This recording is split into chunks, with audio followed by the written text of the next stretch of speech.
Here for the danger, drifting on the plains like a ranger, move around like an old tornado. Got my face on a bunch of wanted papers, rode in town like a desperado, searching for the gold like El Dorado, burning money on Jameson bottles. Gonna get rich come hell or high water. Ride for my gang all the way to the hangman. Spirits in the sky know that I'm never changing.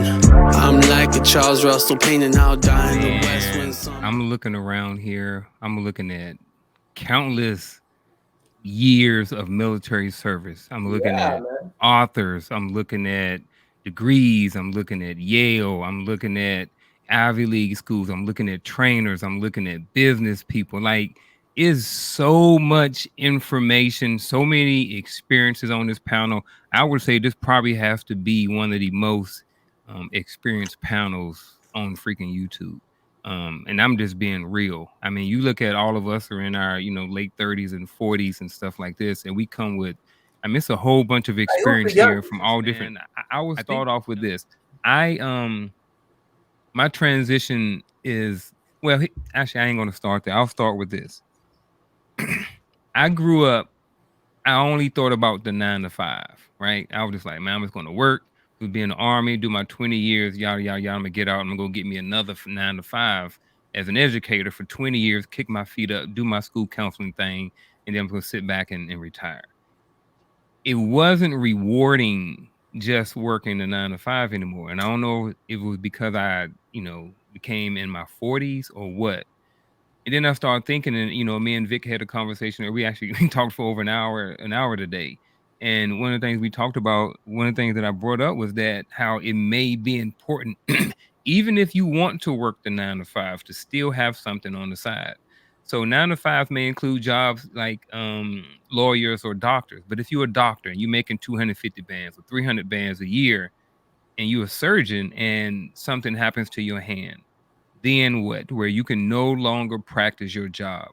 So I think there always have to be a place for some sort of entrepreneurship or some sort of side hustle or side business or something like that. But Yeah, what I was about to say, really, Antoine, with what he was saying, he kind of stole the show, and I like it because I'm just what you know, Antoine, I'm stealing your phrase, right? The whole surgeon piece, I like that.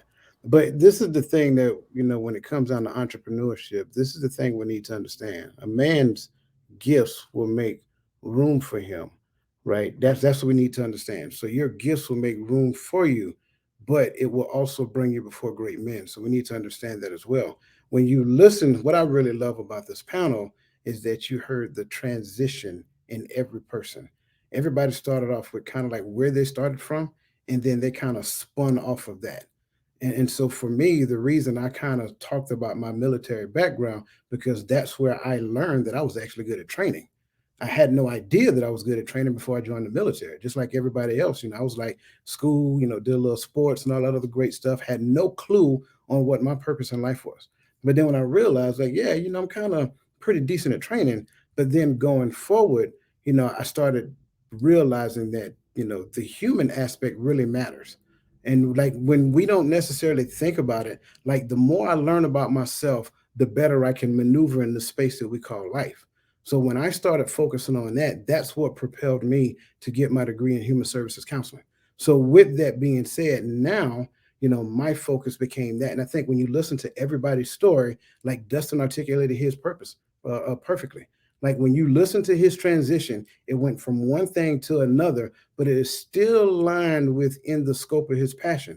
Antoine said the same thing. I was good. I was comfortable at Disney, and I'm sure he was getting paid very well. But then there was something in there that said, hey, you know what? I can do this for myself.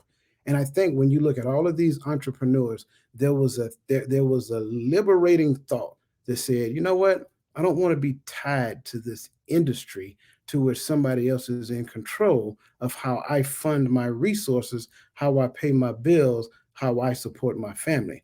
Let me gain that control for myself and let me kind of create that space so I get to decide what that looks like going forward. And then going after what Dustin said, and Dustin, I may mess it up and I apologize, brother. Scalability, I remember the reputability part. I can't remember the other piece, but Sustainability. Sustainability. Yeah. There you go. Scalability, sustainability, and then replicability. Perfect. You can't go wrong in that. You know what I'm saying? So when you look at what it is that you want to do, I remember being younger, chasing certain side hustles. But here's the thing that most people realize. You're getting information from people who have already gained a certain degree of excellency in that space. And you're tapping into the excellent energy that they're giving you. And it all sounds good. And when you walk away from them, you're walking away from that energy that they have that is being, relayed to you based upon motivation. And you're excited for about a week. And you realize that, hey, I got to go through some growing pains to get to that point. And then most people tap out and quit. And that's what actually happened when people chase the get rich quick schemes. Don't chase those. Chase this thing that's in here. You know what I'm saying? What is your passion? What do you like? If literally, if somebody did not pay you for a month, what would you still do?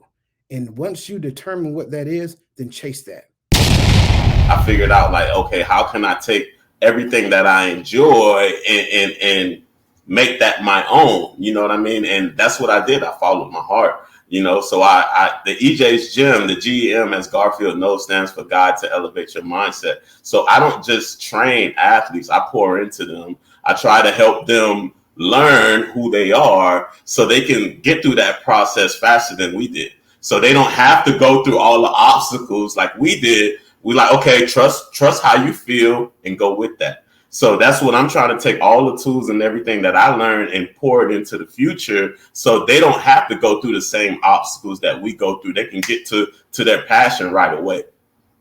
Man, look, that's key to marketing your brand, because typically when people try to, maybe contest your price or whatever, you can have the argument and say, look, you're paying not to make a mistake.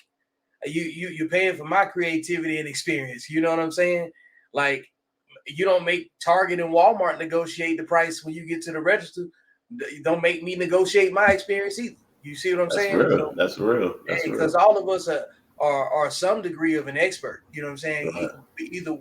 Either based on mistakes or actual accomplishment. But like, until you had to troubleshoot what you've done, you don't necessarily know what you're doing. So if you never tried anything, you can't even offer constructive criticism on something you never constructed. You know what? That part right there. You know what? I'm sorry, Garfield. I'm gonna be quiet here in a second. No, go ahead. This is the other piece, because Vic, you mentioned brand, and I'm glad you did, because this is the thing that most people who want to be entrepreneurs make a mistake at. First, they go into business and it's all about the product. Let me market my product. Let me market my product. The product. Stop. The product is not the brand. You are the brand. Once you understand that, then you'll market yourself. People buy from people. Not now, don't get me wrong. There are some people who buy stuff simply because they need it and they go look at the reviews. But here's the reality of the truth. The reason why Chick-fil-A sells chicken sandwiches is because they treat people like they're people. That's just it. And they actually got good chicken. I'm just going to be honest with you.